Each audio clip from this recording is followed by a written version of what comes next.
7, 8mm를 다 이불 넣는데 사용을 하고 싶다. 그런 경우에는 다 뒤로 밀어줘야 되는데 뒤에 잡아주는 치아가 없다. 이런 경우에 나사가 이제 용병이 됩니다. 용병이 돼서 심어주고 그 나사의 힘을 이용해서 앞에 있는 치아를 다 이동을 하게 되거든요. 그래서 나사는 이렇게 내가 이동하고 싶은 위치에 잡아주는 단단한 치아가 없을 때 사용하는 방법이에요.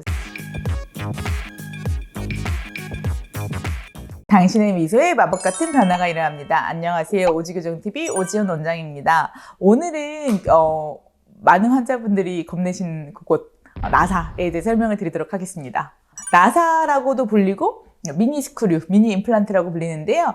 보통 이제 환자분들이 이제 인터넷 찾아보시다 보면 이제 나사에 대한 내용을 들으셨나 봐요. 그래서 뭔가 치료 계획이 나오기도 전부터 저는 나사를 심어야 되나요? 그러니까 요새는 그게 또 질문 하나 더 넣으신 것 같아요. 예전에는 이제 제가 꼭 발치를 해야 할까요?였는데 요즘에는 제가 꼭 나사를 심어야 되나요? 이렇게 물어보시는데 일단은 나사에 대해서 이제 이해를 하셔야 돼요. 나사는 뭐냐면 우리가 이제 교정 치료를 할 때 교정은 줄다리라고 제가 설명을 드렸었죠. 좋은 위치에 있는 치아가 안 좋은 위치에 있는 치아를 당겨가지고 내가 원하는 방향으로 치아를 끌어당기는 거예요.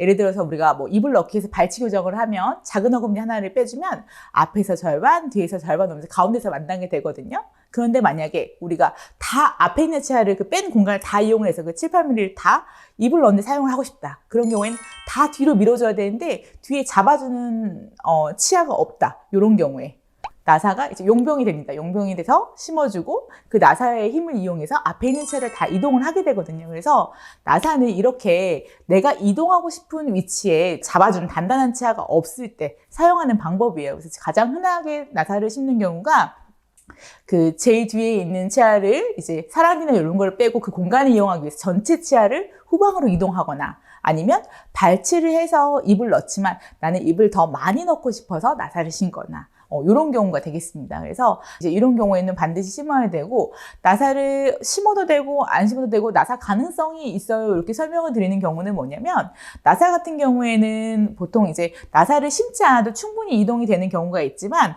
뭔가 우리가 예상했던 방향이랑 그 힘의 분배가 다른 경우가 있어요. 그래서 예를 들어서 뭐 1학년 일반이랑 3학년 일반이랑 줄다리기를 해요. 그러면 당연히 3학년 일반이 이겨야 되는데 이게 그날 뭐 3학년 일반 애들이 다 뭐 구두를 신고 오거나 뭐 미끄러운 슬리퍼를 신고 온 거예요. 1학년 일반은 운동화를 단단하게 준비를 하고 왔어요. 근데 그러니까 이게 뼈 상태나 이게 여러 가지 환경이 있거든요. 그래서 근데 3학년 일반이 당연히 이겨야 되는데 1학년 일반이 힘이 더 센 경우가 있을 수가 있어요. 근데 우리는 3학년 일반적으로 당겨야 돼. 그러면 이제 3학년 일반에 나사를 심어주는 거죠. 그래서 이렇게 내가 보통 예상을 했지만 예상이랑 다르게 치아가 이동이 되고 더 이동하고 싶어진 쪽에 용병을 붙여주는 게 나사라고 생각하시면 될 것 같아요. 보통 이제 환자분들이 이제 그 나사라는 이름 때문에 되게 무서워하세요. 나사 너무 무서워요. 그리고 이제 나사라고 생각하시면 우리 뭐 정형외과에서 뼈 부러질 때 박는 뭐 철심 뭐 이렇게 생각하셔가지고 너무 무서워요. 아플 것 같아 생각하시는데 실제로 제가 나사를 보여드리거든요. 되게 조그맣고 귀여워요. 그러니까 되게 유치 같은 존재라고 제가 보통 설명드려서 심지어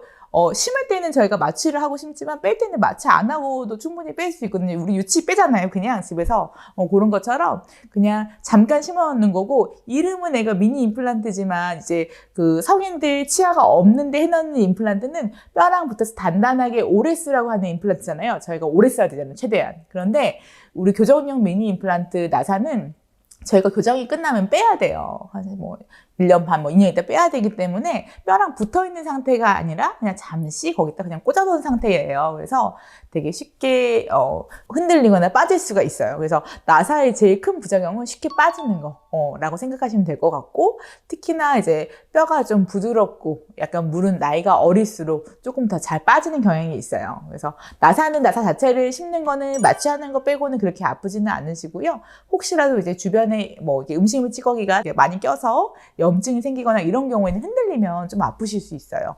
그런 경우에는 제거를 하거나 다시 심림을 해야 됩니다. 치아 주변에 있는 그런 부분에 심는 거는 이제 절개를 하지 않고 그냥 심고요. 가끔 절개가 필요한 경우는 조금 더 험난한 부위에 심는 경우는 절개하는 경우도 있어요. 근데 그렇게 하는 경우는 흔치는 않아요. 거기는 그냥 보통 마취만 하고 절개 없이 심는 경우가 거의 대부분이에요. 시간 얼마나 걸리나요? 시간은 1분? 신입하는데 1분밖에 안 네네네. 걸려요? 그래서 환자분들이 보통 신입하시는지 잘 모르세요. 제가 봤을 때는 이게 발치하는 것보다 덜 아프실 것 같은데요. 근데 이게 또 이게 느낌 자체, 기분의 그 단어 자체 때문에 조금 더 많이 무서워하시는 것 같아요. 나사가 사실 각광받는 이유는 뭐냐면 환자의 협조도가 필요 없는 경우라서 사실 그래요.